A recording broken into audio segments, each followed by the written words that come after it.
Hi, to be informed is to be empowered, and to be empowered means you can be engaged at different levels and capacities. And here at Speak Up Afrika, we aim to continuously bring you conversations that typically work in that trajectory. And today I have nothing short of that, a conversation that I know will cause an uproar for us to discuss because we're just coming from People's Dialogue Festival and kwa ground mambo ilikuwa mingi. And I have Fidel Castro with me. And we want to look at what is the state of this nation. How are young people plugging into that conversation, if at all they are? And the leaders that we are fronting for 2027 elections, are they truly who we think they are? Fidel, welcome to Speak Up Afrika podcast. Thank you for giving me this opportunity, and I'm glad to be here. It's an absolute pleasure and honor to have you. Thanks.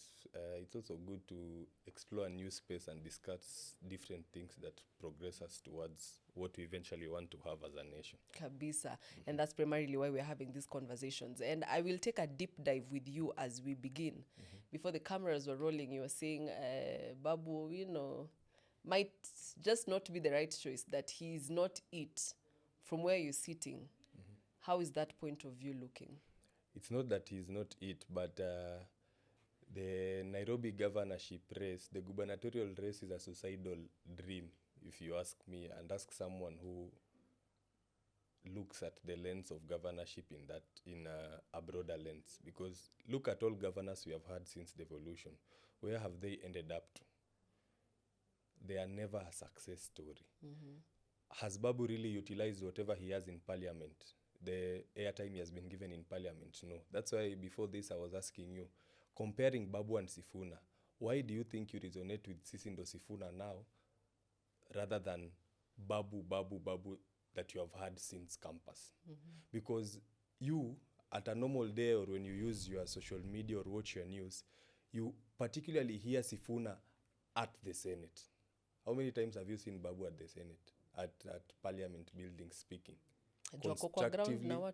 Constructively, and something that resonates with people. You know, there's propaganda. We also need to discern what propaganda is. Not that I don't like Babu. I am someone who has supported him as a youth, but there needs to be, if we are looking for leadership that will change a country at the presidential level, or someone who we want to ascend quickly to power, there are some qualities that we need to look at. Do we have the leader who will change adversity into purpose, the ideas into action, and the conviction into the leadership we want? Do we have the intellectual, do we have a blend of intellectual rigor, political courage, and lived experience? He ticks some boxes and some he does not. So you need to look at this lens. Now, why am I saying that Nairobi is suicidal? Look at Evans Kidero, one of the best minds we had as governor. He could not score it here. Why? In politics, you learn, and from the people I've interacted with, you need to have three things. You need to have political wit, you need to be practically intelligent, and you need also to show that you can mobilize the crowd. Babu mobilizes the crowd. His tactics are good. But is he able to sustain whatever Nairobi has? Kidero was smart. He had the money. He couldn't do it. Mike Sonko fell into a trap of alcohol in State House. He fell out. Anne Kananu, having succeeded him, will never even come back. She wants to vie as an MP. So look at this. And where do we want to have Babu? We are looking at placing Babu as the president come some few years here. So you need to look at this length. And then look at the presidents we've had. Look at William Ruto, MP, CS, president. Look at Moi Kibaki, MP, CS, president. Look at Moi. Moi was not even there during the devolution era, but look at the positions they occupied. It was a position of influence where people will hear you speak. How did you people know Jacom? Jacom used the opportunities he had. If you are someone like me, I listen to Jacom most of the time. I've watched parliaments across the world. I can pinpoint to you. We have Julia Selo Malema in South Africa. We have one of his friends who exited EFF and is now a podcaster. He's called the Africans refer to him as the People's Bay, as some Dr. Ndlozi. So look at these people and how they create the trademark or the roadmap towards ascending to presidency. We need to look at something that will not be suicidal towards the youth. We are talking about cartels. It is something that has affected everyone. If Sakaja, with the kind of money he has, can admit to you that he cannot handle the cartels. So who is Babu who has outwardly declared that he does not have the money to vie? So and then Castro, another two things. Just hold on to your thought. I'm hearing very clearly that it could be a career suicide mission for him. Yeah. And I've actually never thought about it in that light, that moving him to the gubernatorial race might be, it might hinder his success towards the presidential seat. Yeah. And I want to tie that to this. How comes Nairobi is a city that is just difficult to manage? Is it our cartels? Is it the selfish interests of the people who have power in this county? Because the other day I was listening to Sakaja after the floods we had with the rains that were there last week. And there's a subtle tone that says managing the city is problematic. Castro, what is so difficult in managing Nairobi that we've had, and I like how you've highlighted from the recent past towards the leaders we've had, kuna kitu, shida iko wapi? Thank you for that thought. So why is Nairobi ungovernable? We have political greed. The leaders you have here are leaders who ascend into power at a very young age. The kind of money or monetary value that Nairobi brings in terms of on-source revenue is very big, such that this money ends up being stolen majority of the time. That's what happens in Nairobi. Discuss with any leader who has been here. They'll tell you that leaders come into power having nothing and end up living office having a very lavish lifestyle. So it is pure greed. Not that Nairobi cannot work. You see, let me also give you an example. I've talked about greed, and then allocation of resources is also a problem because Nairobi contributes the largest to the revenue of the country, but its allocation is also small. So at some point, I also agree with Sakaja because it was one of the ideas in his manifesto and in Polycarp Igade's manifesto towards ensuring that the national government brings down an added percentage of money from what they have been contributing to Nairobi to ensure that it runs. But otherwise, the people we are saying as cartels are the people who are hindering the country from running. Because if you talk about garbage, not even in Kenya, even in first world countries, second world countries, if you so call them, they are run by cartels. And previously it was a mafia-led business because it has money.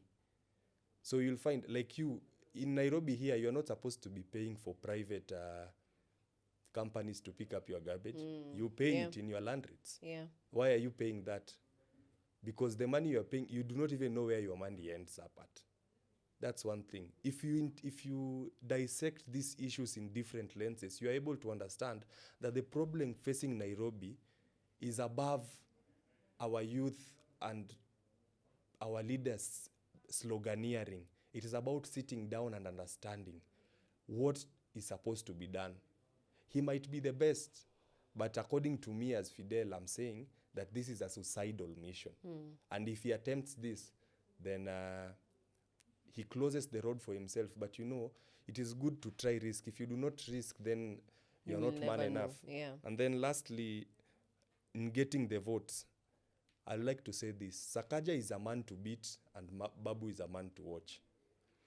You know, in this Nairobi, Sakaja controls majority of all the slums. Those people you see following Sakaja come from the slums. You should walk to these slums like Mathare. I can mention to you almost all youth leaders I know who these politicians use to garner votes. Like in Kibra, if you want to win a vote in Kibra, you only need the community leaders and the mobilizers. So when I catch Wendy, I know Wendy will bring all the people in her podcast to vote for me because they listen to Wendy. Simply because when Wendy gets an opportunity from person X, it flows down to, it's something that flows down the ladder. Yeah. So, and you know, politics is all about money. That's what these people are looking at. Where are we getting the opportunities? We were last evening looking at what an MP needs to win the Kibra seat, given that we also have youths who want to vie in it. And we were like, if this is the case, and Babu cannot enter these slums, how is he going to win it? Kidero once entered Dandora slums and he was kidnapped. The only governor who has done that is Sakaja, and he has done it, gone there without security and left. That tells you the influence. If those people at the slum do not listen to Babu that we see here, then it tells you that there is some mathematics that is not adding up. And then last thing, and I want to quote Jalas, the MP for Langata, in what he says. Hii siasa ya social media wachana nayo. Social media can lie to you that you have numbers. But when you go to ground basis, you will realize that majority of the people who follow you are sparsely populated countrywide. So you will not have amassed the numbers that you have here. Nairobi, there's something that is called zoning. And it will happen in politics. Majority of the constituencies in Nairobi are zoned towards tribe. It is a fact that you cannot hide against. So are we looking at the zones? How is Babu going to beat up this zoning thing? Because if you say that Babu will win because he has the Gen Zs at them, how many Gen Zs are going to vote? Or do we want to pull the Bernie Sanders people down here? So we also need to look at politics in Nairobi is looked at different lenses. Even him winning, had it not been for Jacom, he would not have won that seat. Who rallied people to vote against him, to vote for him? His opponent was beating him. Had it not been for Jacom, if one day you interview him, ask him, he'll tell you. So politics has a different lens. And remember, once you get into political cold, I'd rather you stay in political cold before getting into office. But once you're in office and get into political cold, resurrecting yourself becomes trouble. Castro, we're just coming back from the People's Dialogue Festival, and I will be getting to that. But the young people are saying we are moving away from politics that heavily depends on finances and the tribal clusters that have been there. Is this so far-fetched from the reality of what will happen in 2027? And we will just fall back to the old patterns that have been there, because I can pick that from what you're saying, that politics has the foundation of money and tribe. But the young people are saying, we are tribeless. You don't have to have the financial muscle. We will put you into office. What is the reality on the ground from your point of view? I will not sit in this podcast and lie to you that politics is not tribal. Politics is very tribal. And I will compare this to 2002. What we're experiencing now is what we call a generational change. When Kibaki was vying for president, what did Kibaki do? Raila had a very good control of Nyanza, good parts of northern Kenya, coast. He had a very good control of this basis against Kibaki, against their opponents who were vying. So how did Mwai Kibaki garner these votes to come in? It is because he pulled these people who are controlling these different communities towards a given agenda. The agenda was to bring in change. It was to liberate Kenya from a dictatorial point of view. Having failed to do so when Matiba came in, and you also understand that during Matiba's time, it was a government plot that tricked him to think that he's very famous. And in reality, it was not. Something of which I'll explain to you later. So we have that. Politics is very tribal. And when you look at monetary value, I've been having a discussion with my cousin who wants to vie as an MP. And I was telling him, if you want to vie as an MP, you need monetary muscle. You need to be very well balanced. I'll give you an example of Kisumu. If you are vying in Kisumu, look at the number of polling stations you have.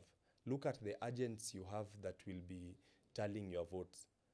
What amount are you going to pay all those agents in those polling stations that is running to their thousands to ensure that they work for you? Remember, you need to move from one place to another. Will you be walking from Nyakach constituency to Seme to another constituency, walking and telling people that you want them to listen to you? How will you be moving from these places? Where will you get your banners? Politics requires monetary muscle, and it is something that has been given that's something that has been created right now by the political class that only enables those with money to thrive into this space. Some I might say lack, but you need also to invest your money. Sometimes someone may point out current MPs like Peter Salasia, but talk to him and ask him how he campaigned. He had saved enough. You look at people like Eugene Wamalwa who pulled in money for him. And sometimes luck also plays in because the current president had pulled off his main competitor, telling him he'll put him as CS, and then Salasia found a loophole and amassed his following and also subdivided the opponent's following to vote him in. So monetary aspect and the tribal aspect are it's something heavy to consider while trying to vie for a political position, failure to which you'll just lose. Okay. Castro, the Gen Z uprising, I mean, we've had conversations even on the ground that is it a new phenomena or this is just this generation's uprising? Because many people are saying if we draw back to history, we've had every generation having its own uprising of young people coming to the forefront and saying we want change. However, what came out very clearly is the difference in the Gen Z uprising, that the Gen Z went to the streets by themselves. It was not like fully funded. I know there was infiltration that happened along the process, but it was very organic as it started. And people are angry with the state of this nation, and they're saying we are going to do it differently, that we will give ourselves up as agents and secure the votes and just make sure that we will get a difference in the results in 2027. Will that be a reality when that time comes? Because what I'm really trying to focus the conversation on is we will not need as much financial muscle as it was before. We will now believe in the kind of leaders we want to put in place, and we will actually show up and support them to make this reality come to pass.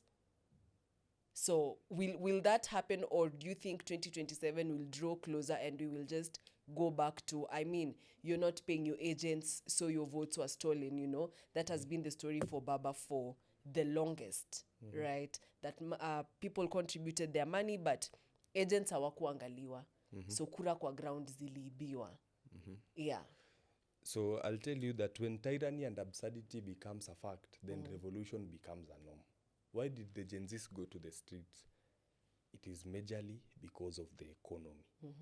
This economy has been sung by Baba 2012, 2013 elections, 2017. We also sang it during 2017. So when we went to the street, the cost of living was the issue. It was very high. You were not able to, if you were having bread, a loaf of bread and a packet of milk, you now had to exclude one. Yeah. And the others who also lost their jobs and had to go with none. This country, last year, we had 70% of the people who are working trekking to work. These are what pulled the Gen Zs to the streets. And when we talk about the leaders we want to elect, we are going to experience a shift, as you have said, in monetary spending, but nonetheless, you will have to spend. Nonetheless, you will have to spend. Why am I saying this? You will have to cater for the costs of running to this. Constituency is not a small place like walking from Westlands to Parklands. It's not just a straight line. Yeah.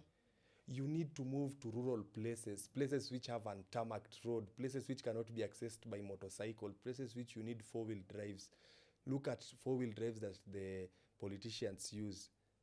Add the fact that you put even bull bars and you put the metal steels to ensure that you have your PA systems. You're adding your fuel cost, which has risen high. The monetary value and expenses that go into election is very high. But going back to try and finish the first point, if we do not have a candidate who will speak towards the economic challenge vis-a-vis the solution and explain how he relates this challenge to the solution and what the end goal looks like, then I do not think that the Kenyans will really vote for you, because the generation you are dealing with, we have 18.3 million Gen Zs.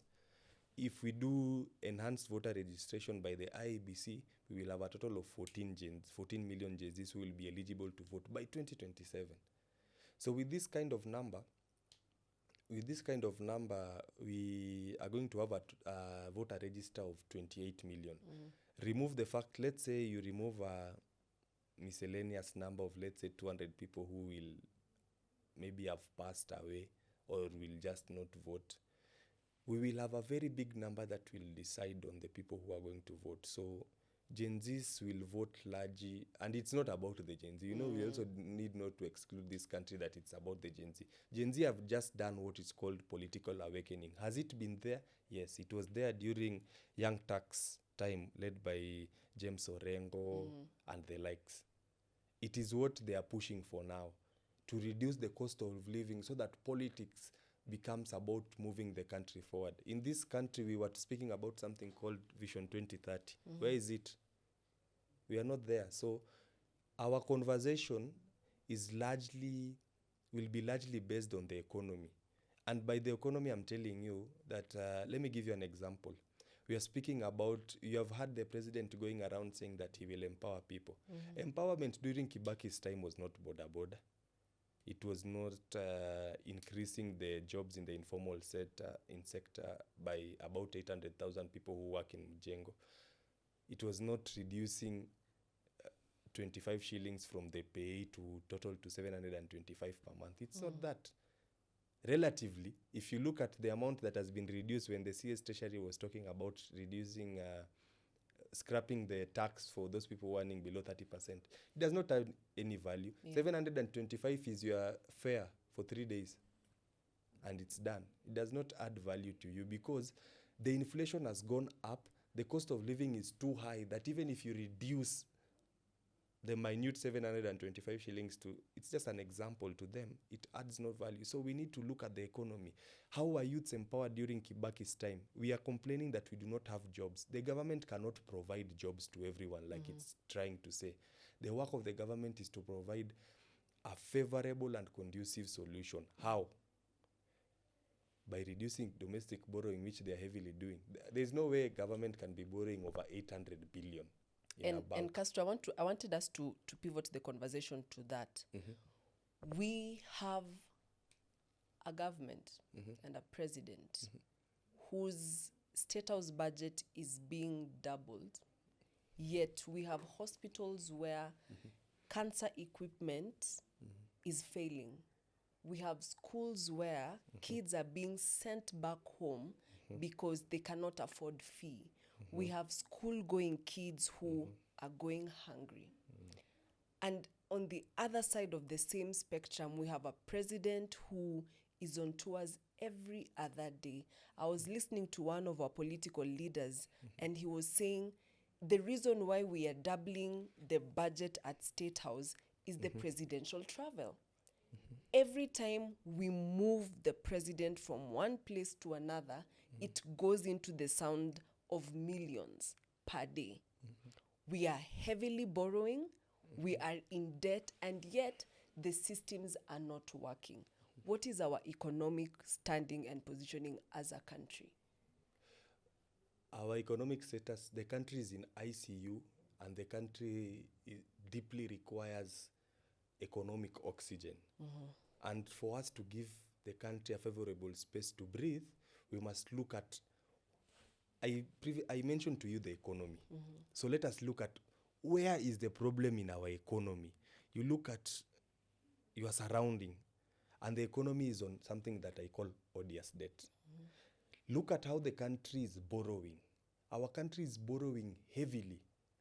But one, it is either the loans are borrowed, not following the required measures as put in by the PFM Act, or the loans are borrowed, and instead of pumping the money into developmental projects, the loans are taken outside. And I'll give you various examples. Let us start with Eurobond. During Uhuru's regime, Eurobond, they borrowed a total of 260 billion 260 billion was money that was lost. They borrowed a total of 2 billion. Should be 260 billion times 2. That should be around 520. They borrowed the same amount from JB Morgan Chase. And then there is something that has been pronounced now called the sovereign fund. If you're a Kenyan who studies the economy, you should know that that time the law did not allow.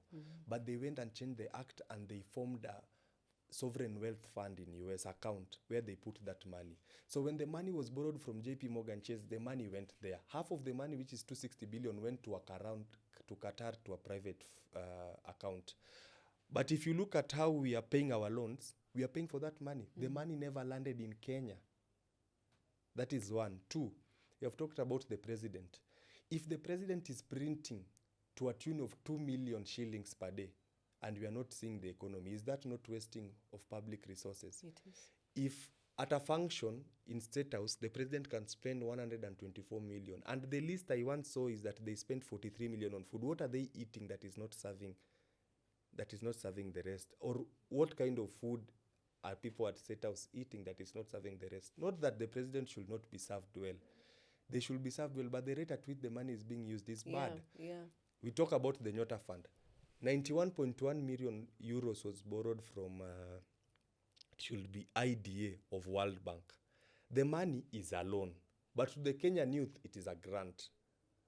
Why do I despise the project and term it as like the president throwing money to the sea? It is because there is no way you'll borrow 91.1 million euros, which accounts to about 13 point something billion, and then you add it to a grant and come and start giving people 22,000. Yes. If you as a youth, a Kenyan youth is born into debt, you must borrow to finance your daily living. At one point in that 30-day month bracket, you must borrow. So let us do this quick math. You borrow 22,000. In Nairobi here, for you to start a business, you need to pay deposit and rent. I believe that by now there is no facility you will get that you pay rent which is less than 10,000. You have paid rent that is 10,000. You are remaining with 10, which will pay the rent. You are remaining now with 2,000. So from this 22,000 that is being given first, it has all gone to rent and deposit. You have not talked of electricity, the equipment you are going to use, the stock you are going to have there. Servicing you also who is working there, you need also to pay yourself to ensure that there is running. You have not put in your daily life. So when you're giving this 22,000, will you ensure that you pay the debt you have or the rent where you live and sustain yourself or start a business? That's why sometimes when we hear the president say that they do not have, that we as the Gen Zs don't have a solution, we laugh it out.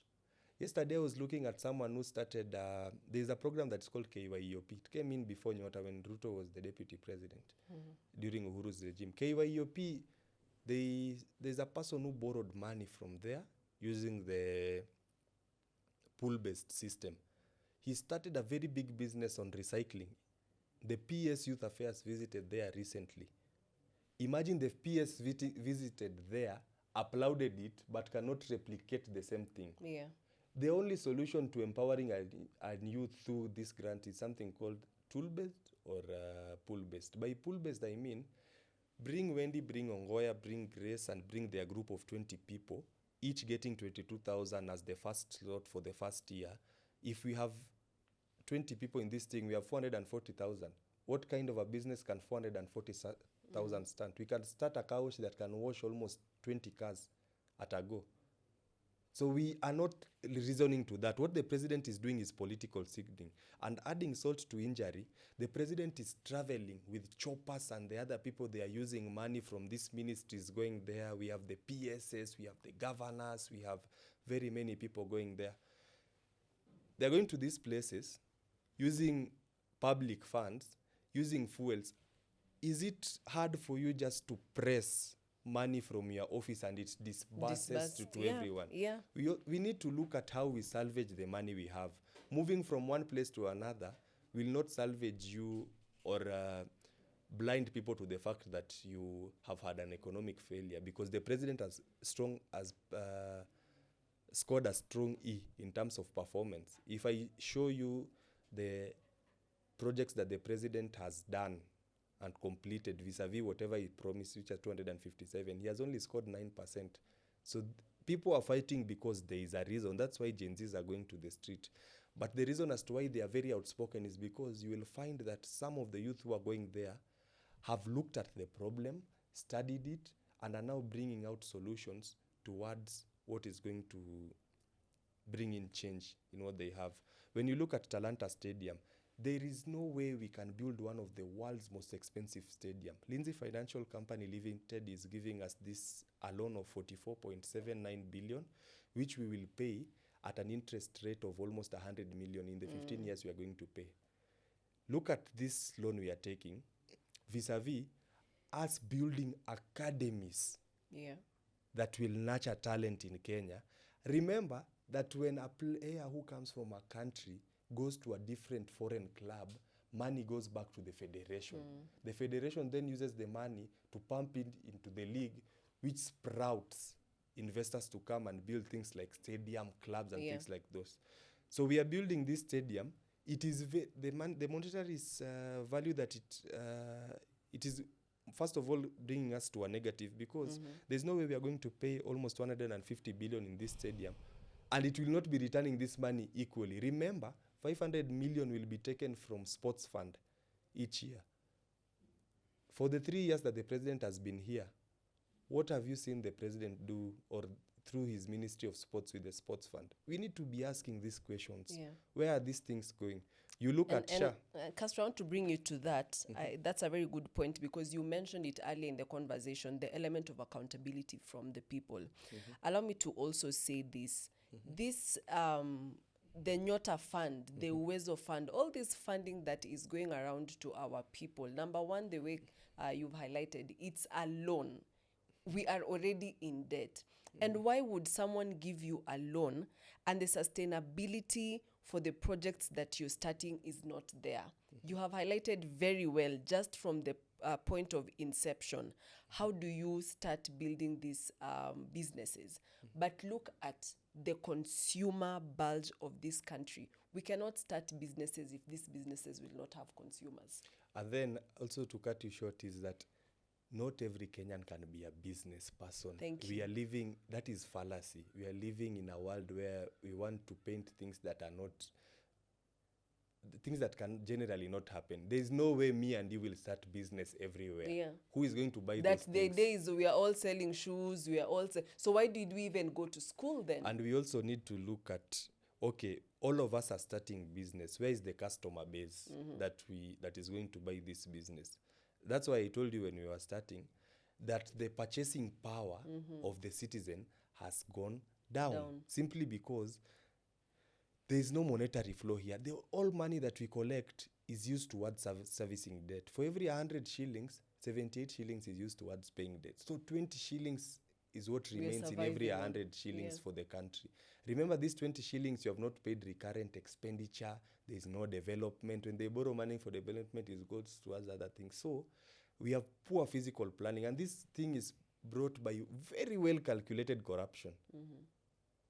And corruption in this sense, I mean, where you are using a public and trusted office for your personal gains. Look at, I was talking to you about Shah. We are very well versed with the case that happened in Minnesota. Look at the kind of charges that the DPP has put towards the people who are being prosecuted for the 11 billion shillings thing. Majority of them are running hospitals that do not exist. Nursing homes. So you asked me here why we are not able to fund our hospitals. So if we are financing people, 95% of people who are linked towards a guy called Harun Lumumba, how are we then going to ensure that we equip Kenyatta Hospital with the right facility? We as a country, and let me show you. For health, the country spends 200 billion in health. So if already 11 billion has been lost, 11 billion can buy machines that will treat these diseases that are affecting the country in almost all level 5 hospitals in the country. If each was to get one plus one added small machine that will do a minute thing. We are not able to run this.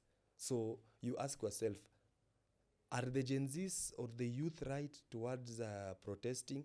Yes. Why? Because there is a reason behind it. That's why I told you as we were speaking, when tyranny and absurdity becomes a fact, revolution becomes a norm.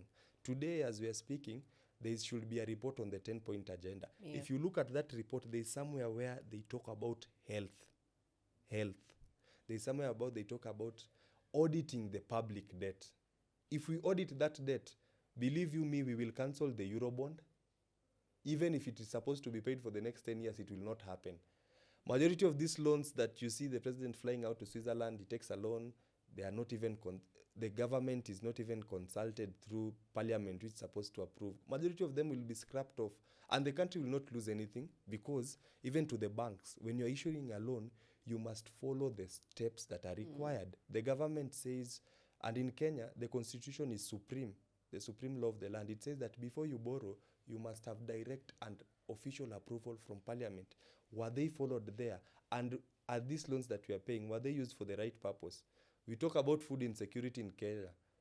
What about Aurora and Kimwarer Dam? The government procured a 40,000 acre land to do maize in Zambia. And then after they did that, we heard that they were importing maize for Zambia. So importing where? Where did what we procured for Zambia? Where is what we procured in Zambia? And then you are told that the maize that is coming here is being sold. We have a system where a leader jumps from government to opposition. Look at Mythical Inturi. Sold stones as fertilizers to the people. Now he's a demigod serving under DCP to show us that he will bring in change. It can't happen. We need to hold our leaders accountable. And accountability is what is killing the government and leadership structure in this nation. Someone wants to be given money to do something, but they never want to be accountable. Juicy too, you had people saying that building a toilet can cost up to 200,000. Look at these CDF budgets. A toilet is costing up to 1.7 million. What are you drilling in those toilets? Castro, and sometimes I really agree with people who say I think Kenyans are not angry enough. And there's a gap and there's a disconnect between getting access to information and actually implementing what is there in that information. And I will give it in this perspective. For example, accountability. We went to the streets. We lost lives because we wanted accountability from people. And right now, even with the 10-point agenda, the report is out. And I want to throw it to you as a question. Is it that Kenyans just never want to engage in spaces where they will get information? Because if we are able to get access to such documents that say, in the proposal it was 200,000, you have spent 2 million, can you come to the table and account for your action? So in my opinion, there's a disconnect. There's a gap, Castro, between what the people know, what the people want, and what we demand of them from the leaders. How do we bridge this gap? It's true to say that there's a disconnect, because majority of the people also do not understand where the leakage comes in. People just know that corruption is happening, but they do not know where this money is being siphoned from. We have what is called budgeted corruption. That is an illness that if we cure, we will have our country standing tall. We will have Kenya shining among its neighbors, because look at the amount of money we collect as a country. Like, let's say Nairobi. I might, on a side, defend Sakaja on the floods and also not defend him, because when we look at garbage collection, look at the trucks that were procured by Nairobi to do garbage collection. Look at the amount they used to procure those vehicles vis-a-vis other countries. And remember, the government is signing a cooperation of 80 billion. A country that is going to do garbage in Kenya, the company that is going to do garbage in Kenya has been flagged by the World Bank as the second most corrupt company that should not be allowed to do those tenders. So you ask yourself, do we have high affinity for corruption, or what is really wrong with our leaders? Because these are now not leaders, these are dealers, people who have come into this space. They lie to you with good manifestos. They lie to you, we will do this, we will remove. Like right now, as a country, if we want to do the scorecard, and now let me read for you like what the president has done. For sure. We go to the promise track and you look at what the president has done. in percentage in just a minute. So if you look at the president, we have 518 days left in his term. He has only accomplished 10% of the 251 total promises that he gave when he was coming into office. Leave alone this that amesema, I will do this, I will add this, I'll do this. I'm just looking at what he promised when he came into office. If you look at here, it gives you a 10%. 10%. So 10% is a strong E, bold one. So are we electing? So do we want to recycle this person in because they are singing two-term? No. It is, to me, it's past sloganeering. It's not about the one-term thing. It's not about the two-term. That's why I told you, for someone like Babu and Sifuna, they really need to rethink and rethink and rethink. You are coming into office to do what? It is easy to say that someone is not performing, but you as a person, what are you coming to do? What solutions do you have in place? So these people have not performed. But another thing that also Kenyans, I'd really blame them for this, is that we love handouts. I was looking at PLO saying that, Africans, they are usually given a chance to vote, and they vote in fools. So after voting in fools, they expect that the fools will do angel-designed projects for them. They will perform well. It cannot happen. You cannot have a confederacy of fools performing good projects for you. We need to elect people who have purpose. We need to elect someone who knows that the problem that is affecting this constituency is school. Because there is no difference. Why should Murang'a County perform more than these other counties? Why should we have an ECD school in Murang'a funded by the public resources, looking like an international school? Yes. Yet in Baringo, we have a school that is not stonewalled. They are being financed. I was looking at that school in Murang'a. It should be in Kiharu constituency. Yeah. You sometimes wonder, is there some magic that is happening the other side, or what is not happening? Because the level of prudency that has been used in building a school for ECD and ensuring that it has all the equipments that will serve the people, it has been used well. It is something that you do not even need someone to see for you. You see by yourself that this is a very good school that can accommodate my kid. And it is what happened during Obama's time. People preferred going to public school rather than they did private schools. See why? Because there was some level of trust in them, and public schools would perform better than private school on a percentage of about 75%. So it tells you that the government has the capability. Our problem is that we have greedy individuals who are tumbocrats, if I should say so, people who do not look at the interest of the people who put their personal interests to overshadow the public interest. So your interest must be driven with how he benefits from it. That's why you see people coming into office with no amount of money and living as they live as rich. You wonder what kind of life there is, because there is disconnect. They really do not know what you go through. So we also need to check at that when we are bringing in leaders that we want. That's why I told you, as time progresses, Gen Zs are very funny characters. Gen Zs and this youth are very funny in such a way that they supported Okiya Omtata here, that you are the best thing that happened since sliced bread. You will help us as a nation. When Omtata stopped going to court, people are not here. People are not supporting him. Look at Maraga on his own. And now for Maraga, he does not even have an agenda. He is saying that he is going to cancel out people who are doing corruption. We want someone who will tell us the problem is this. Yeah. We want to solve it in a systematic manner to ensure that if it's a glass that we are looking for as a country, we have a clear glass, not a glass that you cannot see the other side. So our problem is recycling poor leadership here and then. That's why you see these politicians, they steal as governor, they finish the 10-year term, they come back as a senator. They see the Senate has no money, they go back as an MP so that they control the CDF. Try and touch that CDF, the MPs will slaughter you. Castro, here at Speak Up Afrika, we bring conversations that aim to inform people, engage them, and give them the empowerment. I mean, we can have dialogues. We were at People's Dialogue Festival, and I'll come back to that as how effective it is in the society. But Castro, we have a cancer that is going around, and the cancer is in the kind of leaders who are in office right now. And it will be disheartening if in 2027 we go back to the ballot and make the same mistakes.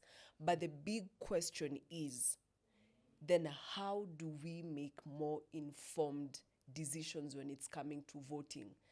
And the second part of that question is, we've seen leaders. I mean, I will not really talk about our president, but I know for sure there are some people who genuinely believed in his manifesto and in the promises that he had for the people, that this is what I will do. And then they get into office and turn into animals, because such behaviors can only be characterized as animosity.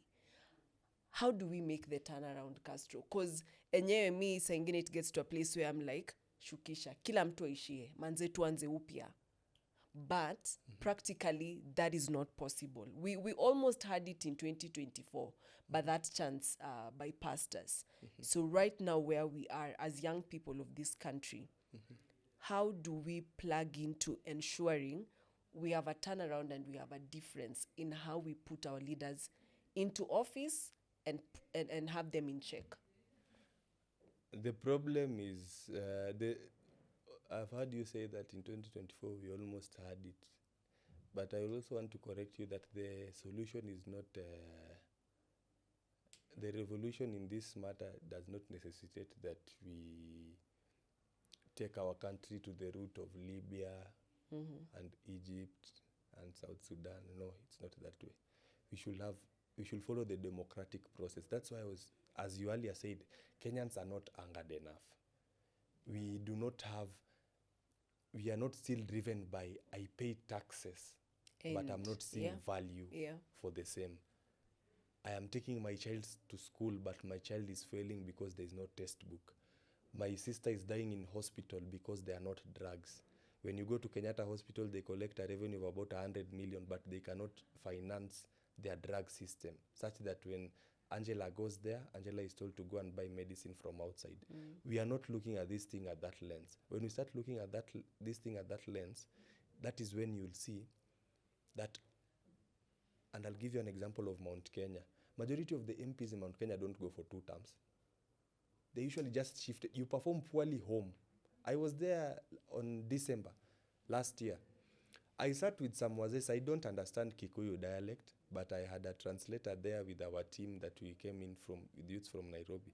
But these people were asking us, what, you have come here to talk to us. We are facing medical problems. They had a medical camp. We had brought in doctors to help them. But the question was, so after you talk to us about this thing, how are we arriving at the solution? Yeah. It is looking at the ideologies of a person. Because let me tell you, 1, you look at the ideologies, and 2, you look at the track record. I usually say that anyone who voted for Ruto just made a visible mistake. When Ruto was CS for agriculture, money was heavily lost in his ministry. Cyrus Jirongo, the late, used to say this each and every time that he had a interview discussion in these forums. He used to say that the president is an unforgiving character. And if you look at his past behaviors, if you vote for him, then you are digging your own grave for yourself. We have recycled people who have stolen public funds. Look at, there's this MP who comes from Bungoma who stole some money and was, this MP, Waluke. Waluke was fined 67 million, but because he sings 2 term, he is now free. We have a pattern of political patronage. Garbage rising to the top. No, it's not that. We have political patronage that overshadows the evils in the leadership system. That's why the people who we have do not necessarily want you to think that they'll make a big difference in the space. They want you to buy the idea that, if you elect us, we will do it. And how will I give you money if I do not steal? We need to have a sense of leadership where I'll not meet Wendy walking with over 4 Land Cruisers as a member of parliament. I want to meet you in the streets. Politics should be a by the way. It should be a sense of serving people. It should not be a career. What we are dealing with here are legacy politicians. Because ask yourself, the government now wants to put in digital systems to ensure that we curb road safety. But do we really have the roads that will work with those CCTV? How do you have a portal and then expect that the speed will work during this, using the same time that is placed on those cameras? We need to have a real discussion on where we are taking the country. That is how we'll employ these people. But you also look at the track record. If someone has been involved in stealing, Mithika is now going to vie for governor. And believe you me, simply because he is aligned to DCP, majority of the people will follow the wave. We usually have something in Kenyan politics that during the last minute, if you are aligned to where the wind is blowing, you will automatically win. It does not matter even if you are evil, to what extent, you will win it. And that is what we want to cure now.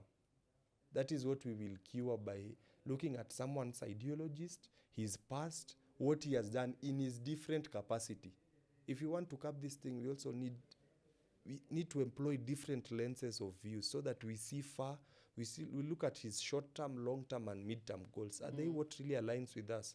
If you're coming from Kabondo Kasipul, where people grow sweet potatoes, I expect you to elect an MP who will tell you that potatoes make starch. So if you make starch, we will ensure that we have an industry. Through the influence that we have, we'll talk to the Ministry of Agriculture and ensure that we have an industry which will harvest what is our primary source of food here. If you cannot have that you're electing someone because he's giving you 50 bob, as it's usually said, garbage in, garbage out. Castro, we've opened very many tabs, and I'm sure we will be carrying on this conversation over and over just to ensure that we keep the momentum even as we gear towards 2027. This issue of handouts, is it that our people are disadvantaged so much that they live on basis of survival? Castro came and gave me 50 bob, it's okay. Hillary came, gave me 100 bob. They live on survival, right? There's that element. Because I've had people and I'm like, why would you guys take the money off from politicians? And they're like, Wendy, this is survival. We are not looking at, we don't have the luxury to look at 2 weeks from now. Basically, these are people who the institution of power has made them so vulnerable that they totally depend on that 50 bob and that 100 bob. Will this culture ever come to a stop as we continue championing for change? For me, I believe that in this fiscal years that is coming, if it becomes harder, of which I know the government won't do that, now everything will work. SHA will work, affordable housing will work, it will be given free. That is why you will hear the president, he keeps on giving promises here and there that he'll do this, he is going to allocate money that you even don't know where it's going to come from. So for the political handouts thing, I will generally say that it is your money, but as a Kenyan, you have the right decision to make. Remember, optics works in politics. Whatever your eyes see kicks to your brain. That's why you hear people saying, will we beat this Ruto when it comes to 2027? Because he uses his money, brings in people, mobilizes people, come to where he has, and then optics hits you, and then you say, is this guy able to pay all these people? Meaning there's a fraction of people who still believe in him, and it kicks in your head and you say, there's nobody who's going to remove this guy. We need to make a clear decision. I'm going to the ballot with my voter's card. Why am I going to vote in Wendy for the governor? Because our country is largely agricultural, and Wendy is going to bring in a system where we'll face the agriculture. It is not just that Wendy is going to bring. How is Wendy going to bring this team? And what timelines do we have? If you look at what I was showing you here about the presidential promise tracker, you see that even in the first 100 days, what he promised, others since the first day others are either broken, others are still pending, and a few have been only 23 of the promises that the president gave when he was coming into office he has achieved.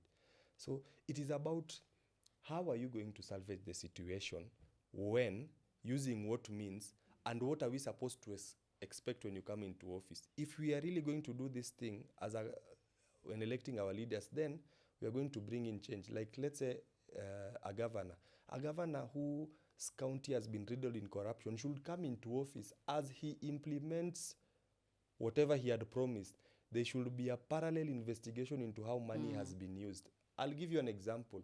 Go to Homa Bay.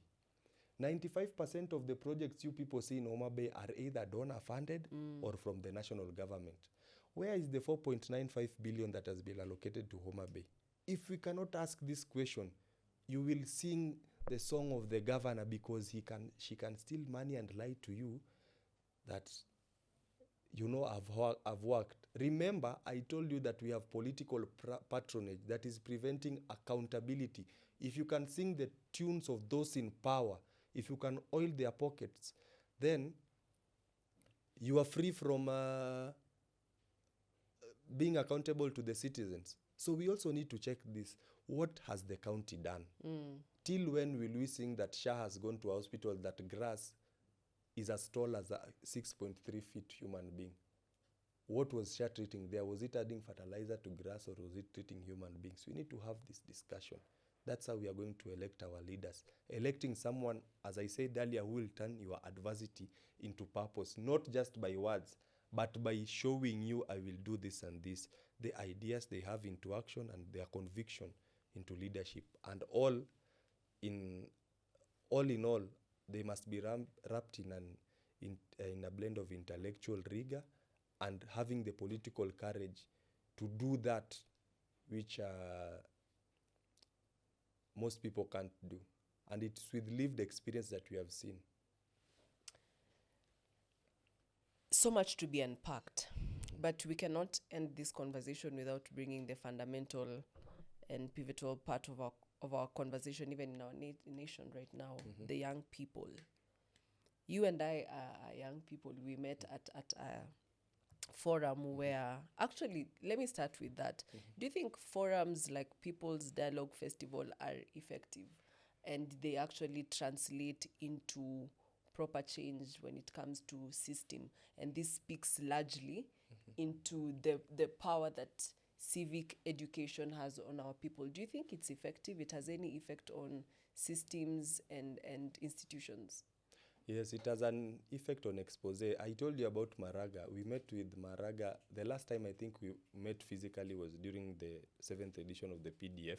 I asked him about his manifesto. He had no idea on whatever he's going to do. He only said that God is guiding him. Even Ruto was guided by God and the Bible plus hustler narrative. But we are now seeing hell. The fruits of it, yeah. So these forums are good. So for the youth, what I can advise you is this. Ensure that you are properly informed. You can never be prepared enough. Time will just come that you have a forum. Other than the People's Dialogue Festival, you can even have other forums. That is when someone like Wendy will want to see, are we getting the right youth who are going to talk to us about what is happening in our country? What is the status quo? Use that platform to speak out. Use that platform to air out your views and give direction to the youth. That is how you can use that platform. But by formulating what will be done into policy, no, because a good thing is not largely accepted in the political circle. Politicians want a system where it is comfortable for them and it seems comfortable to you down here based on what they want to happen. So we also need to have that. That's why you see nominated members of parliament like Crystal Asige doing much than senators who have been elected in the same house. So we need to use those forums to put ourselves out there. And when you're given that chance to speak or air out yourself, ensure that you make lemonade out of the lemon you are given, because opportunity comes once. You never know. You may never have such an opportunity again. Here's the opportunity, Castro. Your brilliant mind, very articulate, very informed, empowered. Are we seeing you in the ballot in 2027? As for me, I'm still in school, and I won't lie to you. I won't leave my school and leave information rushing to the ballot. But what I'll tell you, when you go to the ballot, we are paying odious debt of about 2.3 trillion. And as I've told you that we need free education, that should not be a rhetoric. Free education, free healthcare. And it should not just be free, but it will be free and quality. Let us go to the ballot having someone who is going to tell you how we'll bring free quality education, free healthcare, how there's going to be empowerment. And by empowerment, I do not mean informal jobs. By empowerment, I mean a way through which money can circulate to the economy to enable Alex start a business, to enable you start. Alex will start a business that will successfully move into forming jobs that will employ people down the drain. And with that, let us bring into office someone who will reduce the taxes, because it has worked. If the taxes go too high, like it should be in Finland or Switzerland, whatever we get, like social amenities from the government, things like healthcare, education, should be totally free and of quality. Because we are paying through our taxes. Because you are paying heavily, and in those other countries, you see them not complaining because they get value for money. So let us look at where we are going to get value for money, and leadership that will not suppress us, but leadership that will enable us sprout and have a greater Kenya that we need. We are speaking about Vision 2030 and we are not yet arriving there, but we are going to form another Vision 2060 or something of the sort. So you have a conscious decision to do right by, one, registering as a voter, and ensuring that you elect someone not because he has bribed you to do so, but you elect someone because your conscience tells you that this is the right thing that we need as a country and something that will move us forward. I think that's my parting shot. Thank you so much, Castro, for coming, and keep up the good work in advocacy. And the desire is that the effort will bear fruit. You know, it will come, the consistency will compound, because then we really need that momentum to keep going until we see change in our coming general elections. Here at Speak Up Africa, the aim is to continue bringing you tools that can empower you, and that is information. And our conversations will have that trajectory until we see the change we want to see in our systems, in our way of thinking, and even in our operations in the spaces that we are in. My name is Wendy Lois. This is Speak Up Africa. We bring you conversations that aim to inform, engage, and empower. Thank you for joining us in this episode. For now, we will love you and leave you. I will see you on the next one. Kwaheri.